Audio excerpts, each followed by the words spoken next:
Those are some key words. I have to, I got to, I should. At Yeah, work, with family, with everywhere. friends. It shows up. It shows up That's deeply. good. That's good. Hmm. So when you think about mindset shifts, so one of the quotes I love that you said, you teach that strength is not measured by how much you carry in silence. So what does that mean? How much you carry in silence? Yeah. So I believe that we all carry something, a little bit of everything, right? And sometimes it is in silence. And I think the world today, it's like, oh, you're so strong, you're resilient. We put gold medals on those words, right? I'm And tired of being strong. listen, I'm with you, okay?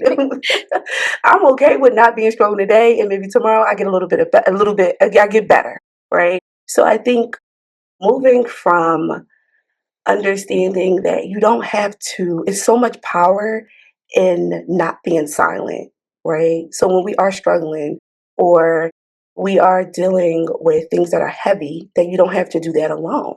Operating in silence really isolates us. It doesn't support us. And I really think strength is when we're able to release that and tap into other people. And we're no longer silent. We're actually getting what we need. We're being honest. We're using our voice. We're Mm, speaking our truth. That's true strength. That's really the strength. dang, Cherise, that's true. That's Mm. true. What about when it comes with I have to do it, but then also, and I try to do it, but then I feel Mhm. this intense guilt. What do you do Mm. with the guilt when you're trying to show up for you and be strong for you? Like you're strong for everybody else, but like I'm trying to be strong for me, but now it's harder for me to set that boundary because again, the Yeah. shoulds are so loud. So I feel guilty when I don't do it. I feel guilty when I do it. I feel guilty when I don't. Yeah. Yeah. And the guilt is real, right? And I think it's important to acknowledge that feeling of guilt. It's going to be there because we've been operating this way for quite some time.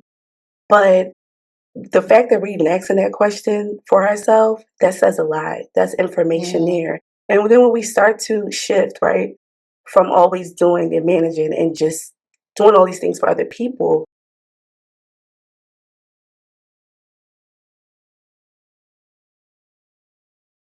when we take the time to set the boundary, and I think it goes into redefining what a boundary is too, because a lot of Can you times we feel explain what a guilty. boundary is?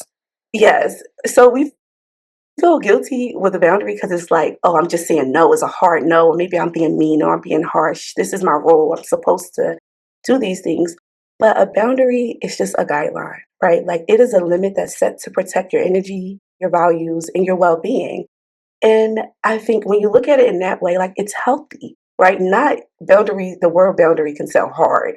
Like, I'm not able to support people within that. But when you look at a boundary, you define it in that way, you're then able to move away from I can't do it to what works for me, what's in alignment for me, and maybe I can still support the people that I love. It may look a little bit differently, right? And that's So okay. and that is okay, allowing yourself to lean into that it is okay, that this boundary not only protects myself, but it helps support the relationship that I'm in. It Mm. may help support my job. It may help support my kids.